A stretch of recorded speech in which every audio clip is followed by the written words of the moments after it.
Welcome, everyone, to What to Watch Live, the show where we discuss the best in TV and entertainment this week. My name is David, and today I am joined by my fellow Xfinity editors, Maddie and Quam. Hello. Hello. What's up? What's up?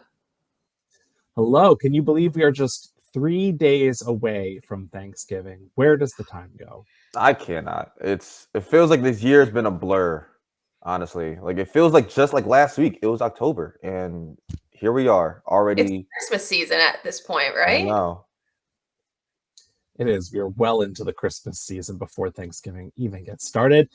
But we are here. Thank you to everyone out there watching us right now. Maybe you're watching us on Xfinity platforms, obviously, and maybe you're watching us 24/7 on the What to Watch channel on Zumo Play.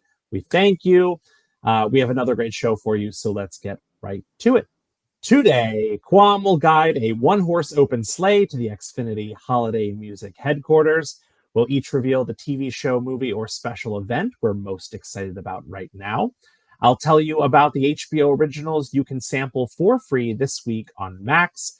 And our sports segment has gone to the dogs as Maddie breaks down the frontrunners of this year's National Dog Show. So let's get things started with 4 calling birds, 3 French hens, 2 turtle doves, and what to watch this week. Hey. Beautiful.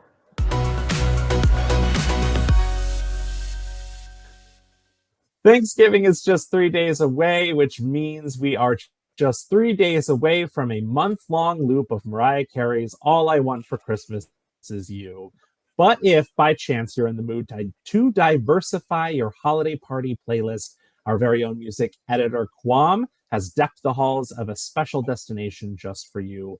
Quam, tell us more about it. Thank you so much, David. And yes, we have the Holiday Music Headquarters, and this destination is your gateway to the ultimate holiday music experience. Check out all the holiday classics like David just mentioned, the seasonally ubiquitous All I Want for Christmas Is You, to classic redemptions like Santa Baby. Or you can immerse yourself in the holiday atmosphere by discovering our Uber U-Law collection that is guaranteed to give you all the festive vibes. Whether you're in the mood for some couch Christmas caroling or just rocking out to your favorite holiday live performances, you can find all this and so much more just by saying what to watch into your Xfinity voice remotes. Now, y'all, I have a confession. The aforementioned song that David just mentioned, All I Want for Christmas Is You, is very overrated to me. I think it's a great song, but I think that it's overplayed, and no disrespect to Mariah Carey, I think she has better songs in her holiday catalog. And I want to play a little game where we choose some of our favorite holiday hits that, deserve some love. And so I think I will kick it off with the Temptations rendition of Silent Night. This song holds a special place in my heart. It was my favorite song growing up as a young boy, as a young lad, a young Quam, if you will. When we were younger, me, my sister, and my mom and dad, we would gather around the Christmas tree, and my dad would play all these like Christmas classics. I think it was like a Motown Christmas amalgamation album. And one song that really stood out to me and my dad was Silent Night. He used to love to sing it.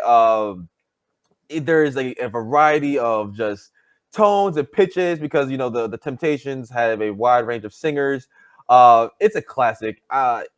It just does something for me. And whenever I need to feel like I'm in the Christmas spirit, I throw this song on and I'm just transported back to 2003 as a, once again, young Quam. I don't think either of you heard this song, but I'm not gonna assume right away. David, I'll throw it to you first. Have you heard this song at all? I feel like I have. I mean, I love Christmas music and I love the Temptations. It's hard to remember specifically what versions of which songs I've heard, but I feel like I know this. I feel like I need to send you a Spotify playlist of all my favorite Christmas songs, and this one's at the top of the list. Maddie, have you? I definitely haven't, and I do want that same link, please, because I feel like Silent Night, like whatever the original, like is there an original version, is kind of a flop to me. So if it's just kind of like boring. I don't know. So if they've elevated it, then I definitely want to check this one out. it's a soulful rendition, Okay. and like it will get you in the bag. Like you will be in your bag. You like, okay, I got all the holiday feels right now. And yeah, it's one of my favorite renditions. Well, what's the rendition that you're Isn't thinking of? it like a I'm church curious. song? Maybe I feel like all these Christmas songs are church songs. Like Yeah, it's key. just like that one. If it comes on like a compilation album, generally skipping for me. I like the upbeat one. So if this takes us to a new level, then I I appreciate will that say pick. it is not upbeat. It's definitely slower. Like I said, it's more of a slow burn, soulful ballad. Um, but it's just so good. And then like the Merry Christmas, like There we it's top There go. it tier. is. It's top tier. It's top tier. David, I want to hear your pick. Oh, so my pick, in my opinion, the most underrated holiday song is Elton John's Step Into Christmas.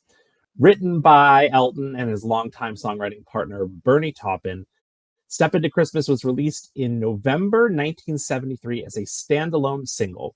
The song was not necessarily a hit at the time, peaking at number 24 on the UK singles chart, but it did take number one spot on Billboard's Christmas singles chart, which I didn't even know was a thing until yesterday. I don't know why I love this song, honestly, aside from the fact that it's upbeat, happy, and uses the gentle sound of jingle bells in the background as like is pretty much the go-to way to make a modern contemporary song sound like a Christmas song. It's just a David likes the instrumentation. He's really breaking I it do, down here. You're breaking it I down really do. to the Um, science.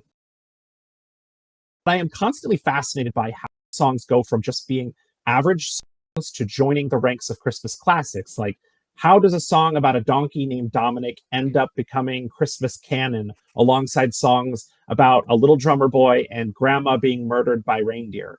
It's like really Point. fascinating to me how something becomes a classic. But I think Step Into Christmas is a perfect mix of festive and modern. It's catchy, mostly secular. I just really enjoy it. And as a quick fun fact, Step Into Christmas was released with a B-side song called Ho Ho Ho, Who'd Be a Turkey at Christmas, which is about getting absolutely blasted off brandy on Christmas Eve and watching Santa, who Elton refers to as a quote, fat, jolly, bearded weirdie, come down the chimney. Weirdy. I mean, That's a great to be insult. honest, imagine as a oversized man coming down your chimney. You'd be a pretty weird guy. I'm not gonna lie. You mentioned seeing his wellies poke down, which I guess are like boots poking down through the chimney, and mentions that you can smell burning rubber because I guess they still have the fire on. He refers to Santa as Oh. bearded weirdy many, many times. Needless to say, it did not quite take off as a Christmas classic, but if you can find that vinyl out there, you can enjoy that song. Wow, I think anyone I know with a beard is going to be called Bearded Weirdy from now Please, on. no, So looking, no, I don't like this. I'm looking in your direction. Uh, All right, well, let's move on quickly. Maddie, what is your underrated Christmas or holiday song? Okay, so I'm already embarrassed. This is a really personal choice for me because I'm sure that basically no one else on the planet would agree, but my favorite Christmas song, which is also underrated, is Fa La La by Justin Bieber featuring Boys to Men. So I doubt anyone has really heard this song outside of Believers, but it's a smooth little R&B number, and like this is where Justin Bieber kind of shines. He fits right in with the harmonies from Boys to Men. This song is so good, similar to Elton's song, that there's actually two versions on the record. So there is a B-side, the regular one, and then there is a acapella version that's just them, the four of them, just harmonizing, buttery smooth. It's awesome. People forget that Bieber can sing a little bit, and this was like peak Bieber for me. So this came out when I was an active believer. I have a lot of great memories tied to it. And another thing about just the album in general, which I gotta say I'm a big fan of still to this day, Under the Mistletoe, Bieber gets features, okay? Outside of Boyz II Men, he has the Queen of Christmas, Mariah Carey, on this album. They do a rendition of All I Want for Christmas Is You. Maybe a little unnecessary, but Very. Kwam, why don't you check that one out? Maybe you'll have a new appreciation for it. He has his mentor, Usher, Super Bowl halftime headliner, Usher, and Busta Rhymes in the highly controversial rendition of Drummer Boy.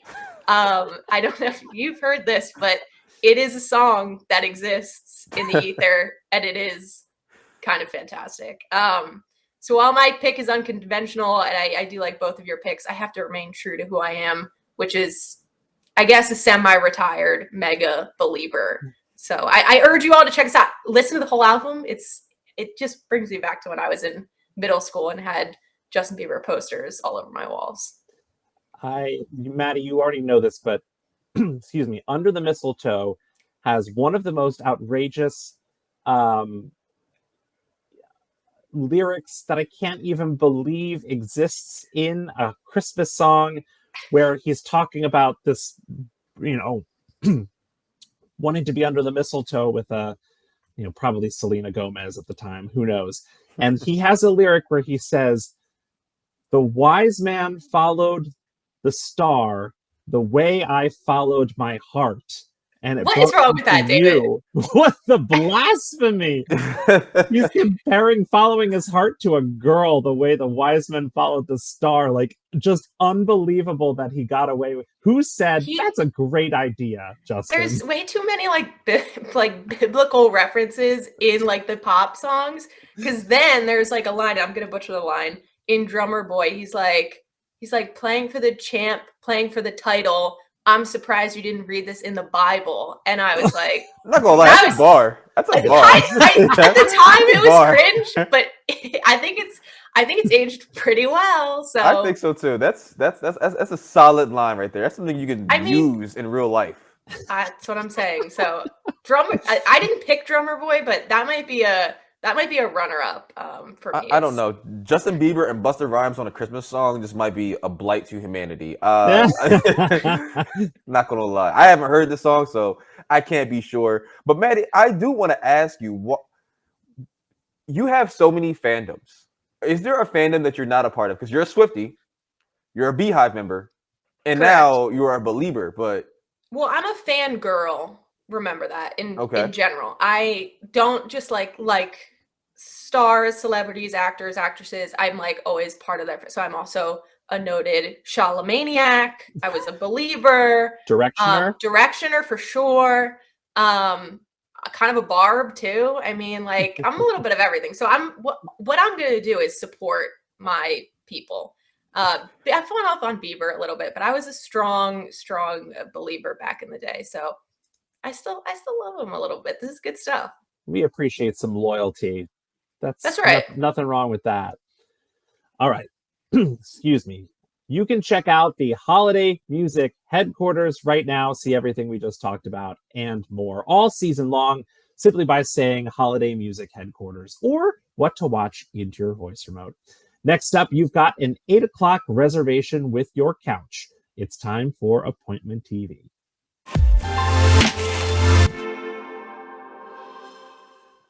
Every week, the Xfinity editors pick the TV show, movie, or special event they are most excited about right now. And this week, I'm going to go first because I am so excited about this absolute abomination of a TV show I'm about to talk about. And the premiere that I am looking forward to most this week is the absolutely bonkers reality series Squid Game: The Challenge, which premieres November 22nd on Netflix. Let's take a look at the trailer.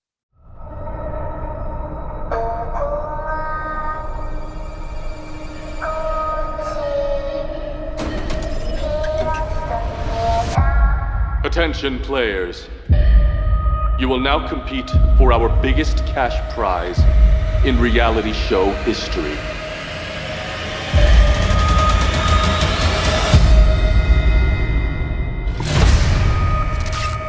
You have got to be kidding me. Oh my God. $4.56 million. People do a whole lot worse for a whole lot less.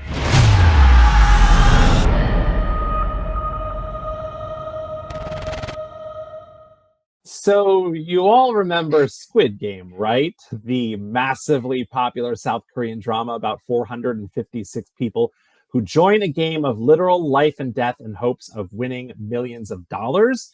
Well, that show was such a massive success that Netflix decided to make the Squid Game a real thing, minus the death, of course. In Squid Game, The Challenge, 456 real people compete in games inspired by the original show in pursuit of winning $4.56 million. The show has already been the source of controversy as several contestants spoke to Rolling Stone about allegedly inhumane filming conditions that include bitter cold, early start times, lack of food, and long stretches of immobility that sparked medical emergencies on the set.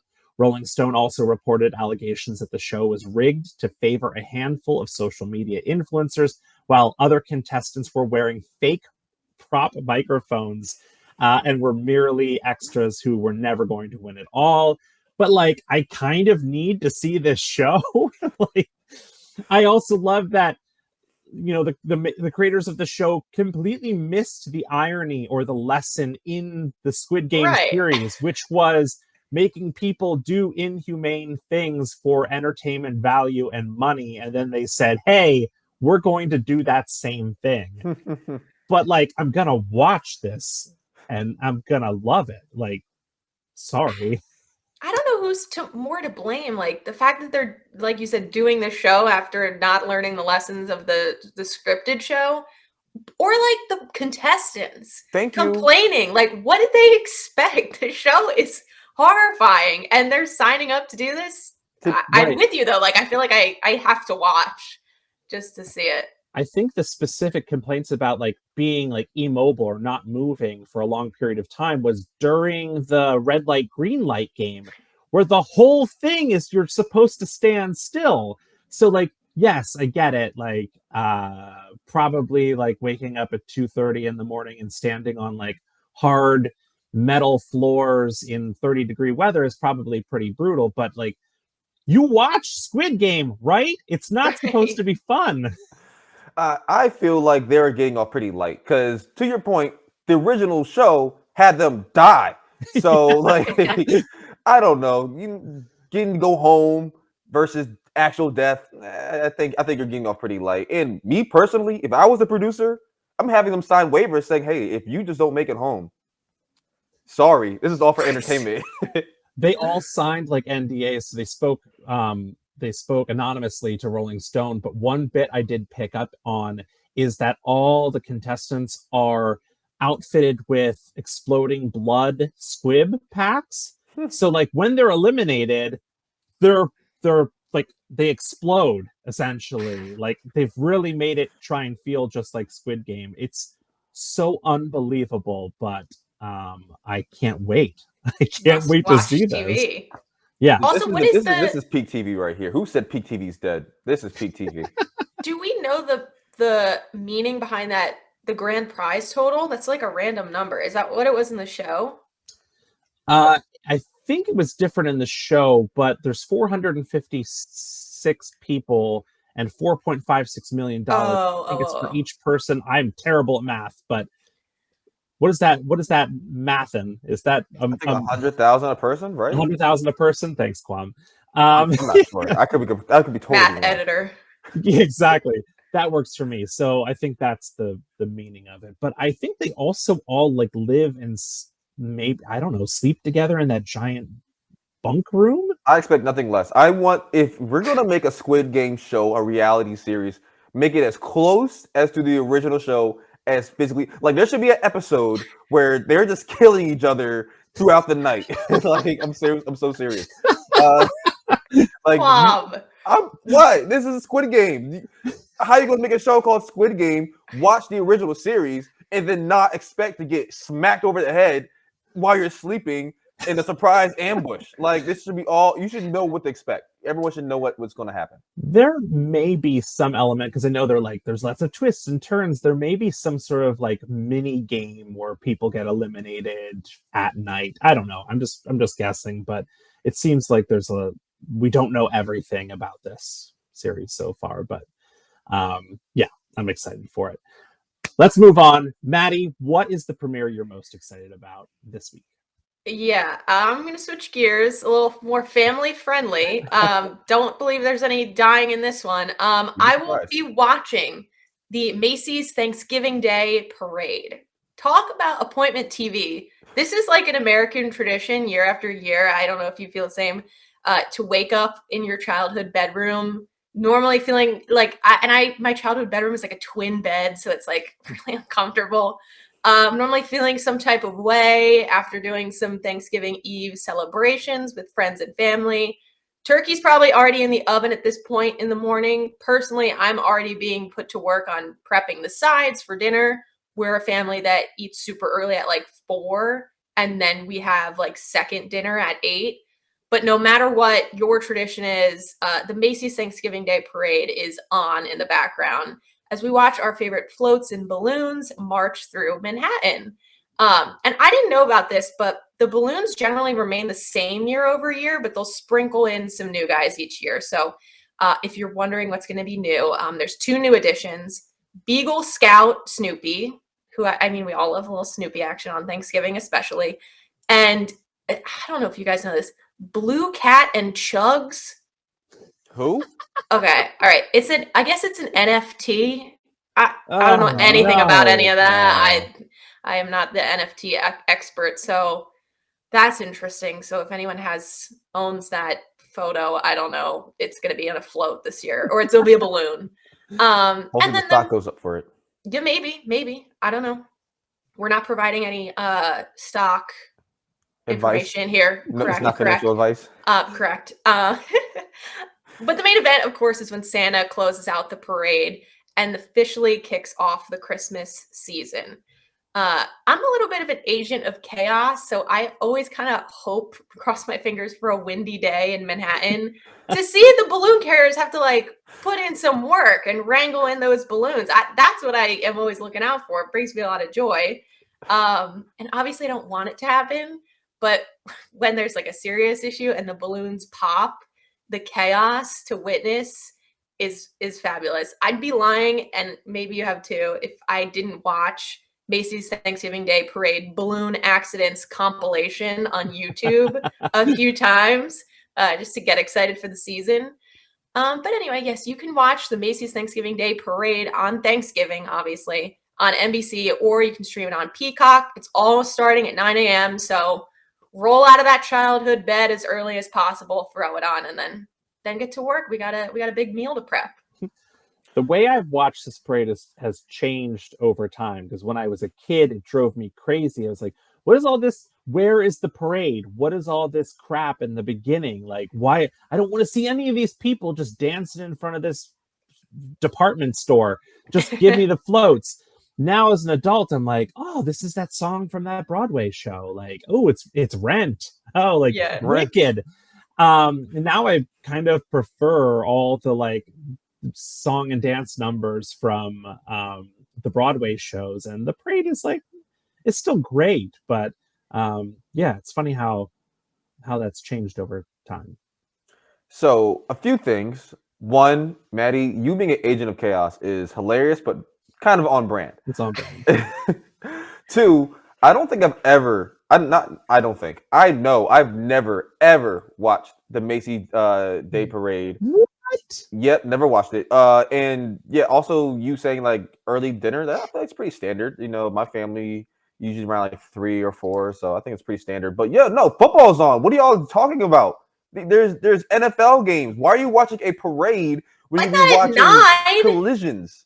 No, not at 9. You games get on throughout the entire day. I think it ends well, we'll get to it in the next segment, but I think it ends at 12, and then something else picks up on NBC and Peacock. So just we'll get to that later. But I hear you. You got to be watching football, but this is a little like pregame to the football. Is getting pumped watching people lip sync on floats. Like, what more can you want? And also, someone does die. The turkey. The turkey is the main victim in this all. So an honorable sacrifice. An honorable sacrifice. I mean, but look, he has a float. So, or they have a float. Don't know their pronouns, but that turkey has a float. Very and Their own personal holiday Squid Game for this turkey. Kwam, what is the premiere you're most excited about this week? Okay, the premiere I'm most excited about is for a show that I've actually never watched. It is Fargo. Let's take a look at the trailer.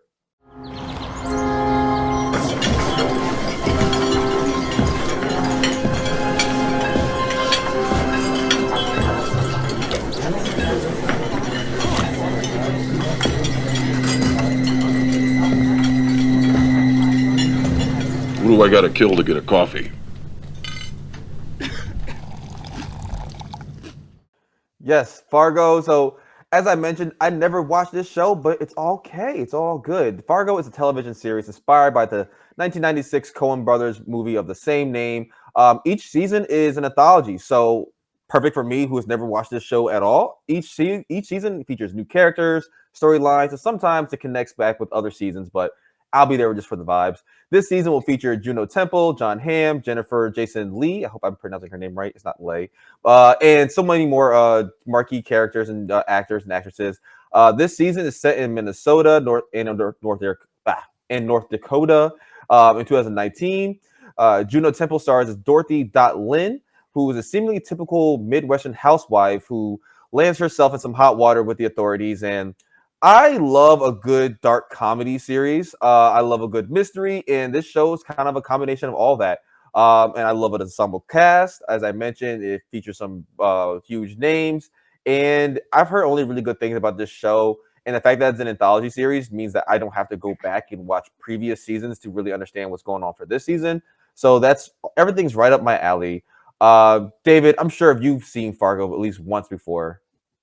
I have the movie and the show, and you're right. It's excellent, and I don't think there's been a miss so far in terms of seasons and stories. I'm really excited about this one. We got a really beefy looking John Hamm out there doing his cowboy thing. Love Juno Temple. Love Jennifer Jason Leigh, who's like making sort of a comeback the last few years thanks to Quentin Tarantino and some of the stuff he's put her in, and Fargo, of course. So yeah, I'm really psyched for this new season.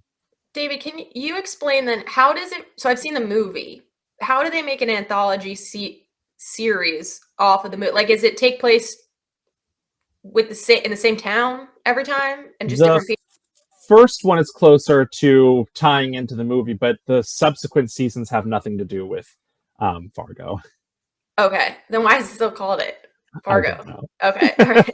I'm trying to take apart some layers here, but no, I'm excited. I loved Fargo. I watched that movie for the first time probably maybe like just a year ago. It took that long for me to watch that, and I highly enjoyed that. So, and I did not know this was an anthology series, so that's actually a pretty good recommendation for me, Kwam. I could probably just jump right in. Yeah, jump in right with me on November 21st. You can watch it on FX.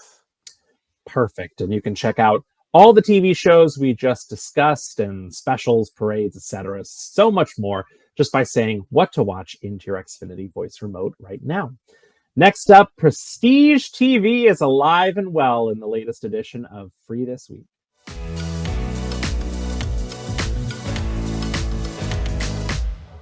Xfinity's Free This Week program continues with a selection of HBO Originals available to sample for free with Max. And here to tell us more about the hit shows you can enjoy for free through November 26th is our very own Xfinity TV editor, David. That's me. Thanks, David. It's Thanksgiving week, which means you'll have plenty of time between turkey and shopping to catch up on all those prestige TV series you've been meaning to watch for the last 10 to 20 years. This week, you can binge the first seasons of The Wire, House of the Dragon, Curb Your Enthusiasm, The Last of Us, Game of Thrones, and Just Like That for free from Max. And if by some chance you find yourself hiding from the in-laws and need a little extra entertainment, you can also sample season 1 of The Gilded Age, Winning Time, and the critically acclaimed Emmy Award-winning drama Succession. That's 10 HBO Originals, 10 full seasons of television, all available to watch this week for free from Max. Kwam, Maddie, you know, I have never seen The Wire, and I'm really embarrassed to say that.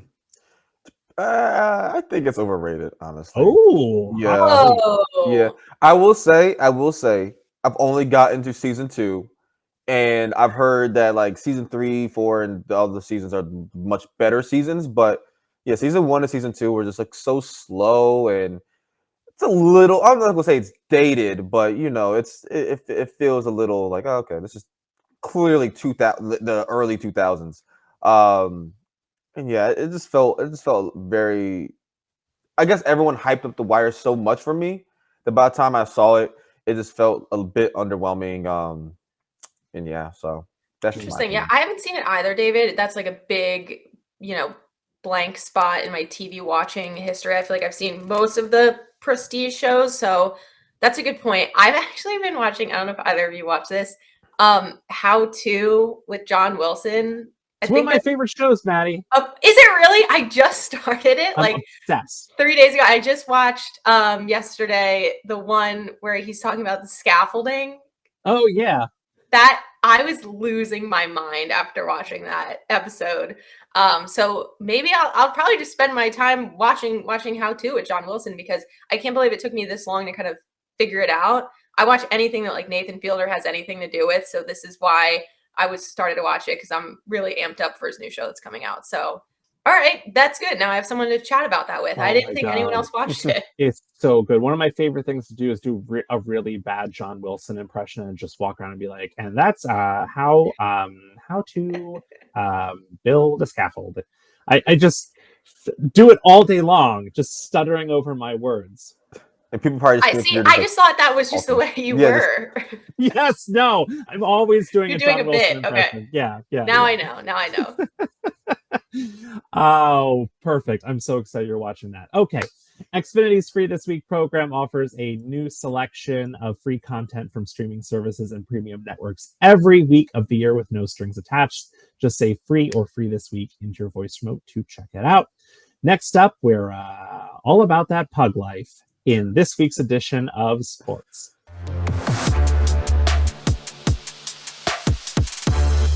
Oh no. The National Dog Show airs live on NBC and Peacock this Thursday, Thanksgiving Day at noon Eastern, and here to tell us everything she knows about this year's event is Xfinity movie editor, noted canine correspondent, and celebrated paparazzi Maddie. Maddie, are you positively thrilled about this year's dog show? oof. Oh my gosh. I can't even look at my notes anymore. Maddie, you're the really queen of thrown puns. off. What do you mean? You're the queen of puns. I don't I know. never do puns. Are you kidding me? That's like Maddie, the opposite of me. Maddie's not a pun person. No. Okay. No. It's too much All right. tomfoolery. Yeah, let me just like even keel here a little bit. Let's take this All right. seriously. This is a sports segment, okay? Sure. We're switching it up a little bit in the sports department, and we're talking about what should be considered a sport, the Purina National Dog Show. I mean, look at this guy on the logo. Tell me that. Look at me and tell me he's not an athlete. Okay. He's kind of rugged, not gonna lie. Handsome boy. Yeah, he's going through it. That's one of the former winners, I believe. It's another great Thanksgiving Day tradition is this furry competition. This will air on NBC and Peacock, so keep it locked after the Thanksgiving Day parade, because the dog show airs immediately after. I know we have football to watch, but maybe like, what do we call that? The picture-in-picture pit box, the National Dog Show, because this is good stuff. Mm-hmm. So I want to remind everyone of last year's winner, who may be one of the cutest dogs I've ever seen in my life. Winston, the French bulldog, took home Best in Show last year. And I mean, just look at this guy. Visually, winner's Sturdy. mentality here. Sturdy. That's a sturdy dog. That's a is- sturdy dog. Right? And like, anyway, I was going to just say something negative about Frenchies, but I don't want to do that. Something I didn't know, though, is they have dog shows of specific breeds, and that's how you get picked to represent in the big show. So knowing at some point during the year there's like an all Frenchie dog show or like all golden retriever shows, I need to find out when and where those are, because I would like to attend that. So you might be thinking, how are the dogs judged? Because I really didn't know, but I looked it up for all of us. And here is what the official website says. The judges examine the dogs and place them according to how closely each dog compares with the judge's mental image of the perfect dog as described in the breed's official standard. The main consideration is the dog's conformation or overall appearance, temperament, and structure. The judges are looking for characteristics that allow the dog to perform the function for which his or her breed was bred. So basically, it's pretty objective, I feel like, for the most part. So knowing that, the three of us made our picks for Best in Show 2023. We can be our own judges here. And we're going to each explain what breed we selected and why. And I'm going to start us off with selecting the American Staffordshire Terrier. I am selecting to win here, okay? I'm not messing around. Pictured here is my man Trouble. Just one of the greatest dog names I've ever heard. Trouble was anything but trouble in 2022 because he was the winner of the Terrier group. So he was in the, I guess, the final, I don't know what you would call it, the Best in Show, like final category. And I can't be sure if he'll be the representative of this breed this year, but I kind of like pictured Trouble off in the distance as like the confetti was falling for Winston and everyone celebrated. And he's like, you know how they do that with athletes? Like they stay and let the confetti fall and just like glare off in the distance. That's what Trouble was doing 100%, plotting his revenge tour. Villain arc. That's right. That's what I'm looking for. So I think the Staffordshire Terrier will reign supreme and take home the title. That is my pick. David, you're up next. First of all, the pecs on this dog, Quam, are you feeling a little inferior? I am. I'm like, this is a sturdy dog. Now this dog is built well. He's got to be like in the working group, right? No, he's in the Terrier group. But I like it. They have the different groups, and some of them are like named around dogs, and then there's like the toy group, and then the working group. I feel like this guy could also be in the working group. I don't like that, the working group. If given the chance. My selection is actually from the, I believe, the herding group. And today, like every other day, the dog breed I'm rooting for in this year's National Dog Show is the loyal, intelligent, and endlessly energetic Australian Shepherd. Of course, this photo here isn't just any Australian Shepherd. This is my very own Aussie, an 8.5, why did I say 0.5? 8.5-year-old sweet boy named Billy. He's looking so handsome here in his springtime bandana. I love Australian Shepherds. Maddie, I see you poised to say something. I gotta be honest, I think I always thought Billy was a girl. I mean, I was like Billie Eilish. Like that kind of Billy. His name is spelled with an I-E, Billy, but Okay. Billy was Billy before Billie Eilish was even a thing. Okay, it fair was enough. just, I didn't like the look of the Y, so it's like, oh, Billy with an I-E is a fun dog name. Billy is a boy. He's very sweet and very smiley here. I've often referred to, okay, let me reset. He's very intelligent. He's easy to train. They're very easy to train if you put the work in. They're incredibly loyal. I've often referred to Billy as my little shadow because he follows me everywhere. He stares at me all day to the point where it's like a little much. Like I'm working and I just look across and he's just looking at me. He reacts to every single move I make, no matter how small. I find myself getting up quietly because no matter where he is in the house, if he hears just the slightest sound of me moving, he immediately runs to me and is like, what are we doing? Which is adorable, but also like, you know, you can only take so much of that. That's why I don't have kids.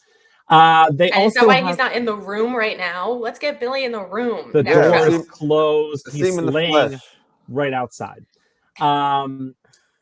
They also have such beautiful hearts and big expressive personalities, which makes them a lot of fun to watch at events like the National Dog Show.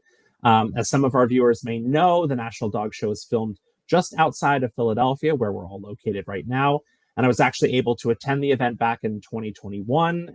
It wasn't like I got some VIP access. Tickets are like $15. You can just go and watch it. It's like so easy. They're not sold out.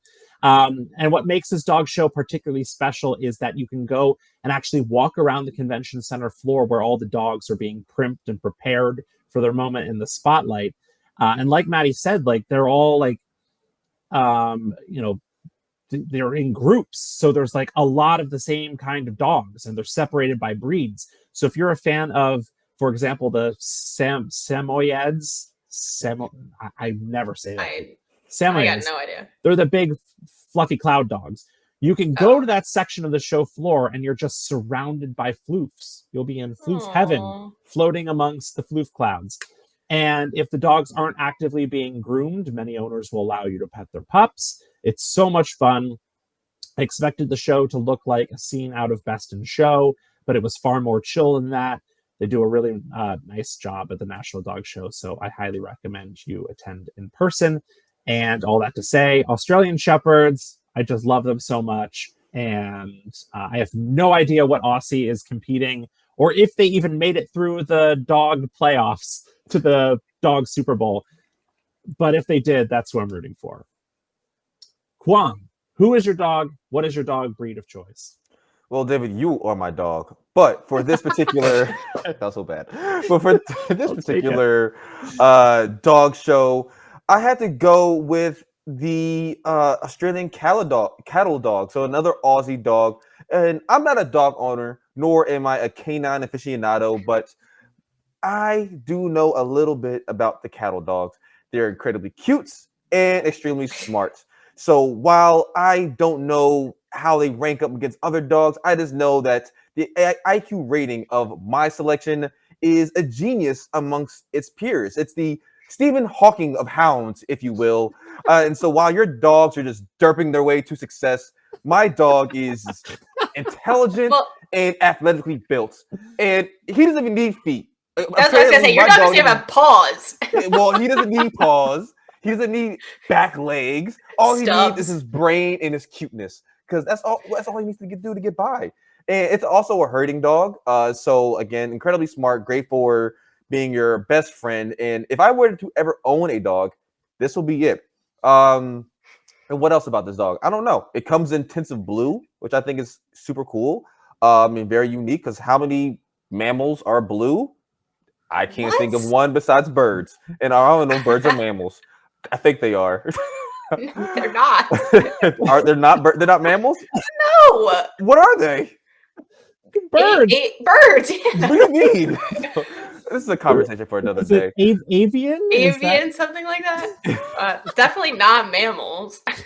Oh, excuse me. I thought the birds were mammals too. So yes, this is the only blue mammal I can think of. So if that's not convincing enough, these dogs are just crunching numbers for maximum efficiency while also being world-class athletes. So the Australian cattle dog should be everyone's choice. And again, just look at this guy.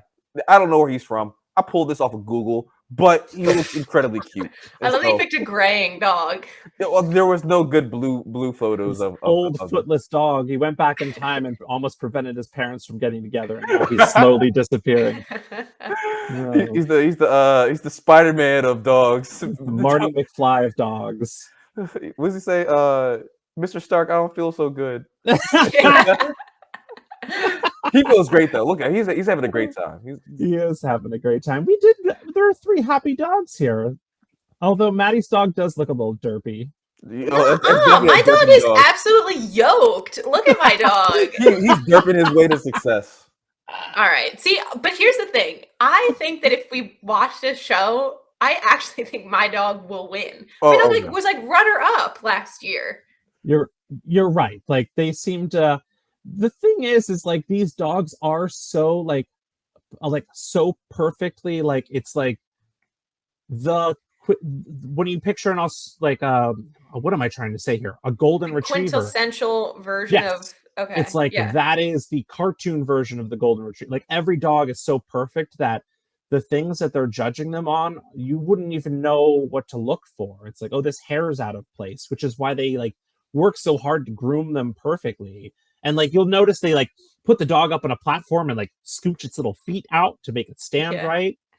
Honestly, I'm a little disappointed because I thought the dog show was like an actual Olympics for dogs. Like, how fast can you run? Can you jump high? Are you catching the ball? It's not like Nintendo. Are you a good boy? Like, no, it's apparently just a good show for dogs. And it's like, the frisbee, there's no frisbee throw. But those exist though. Those competitions Maybe that's another day. Yeah, another those are like segment. agility contests. This is just how print Dog is does your your dog? dog look? How How close is your dog to being Snoopy? Well, I think All we can right. all agree that we're rooting against the poodles, right? Yeah. I'm just Oh, gonna make yeah. a blanket statement 100%. there. Okay. yeah. Mean old looking dogs. The National Dog Show airs Thursday, November 23rd. That's Thanksgiving Day at noon Eastern on NBC and Peacock, immediately following the Macy's Thanksgiving Day Parade. Just say the National Dog Show into your Xfinity voice remote to check it out. I'm still laughing at that. My dog is totally yoked.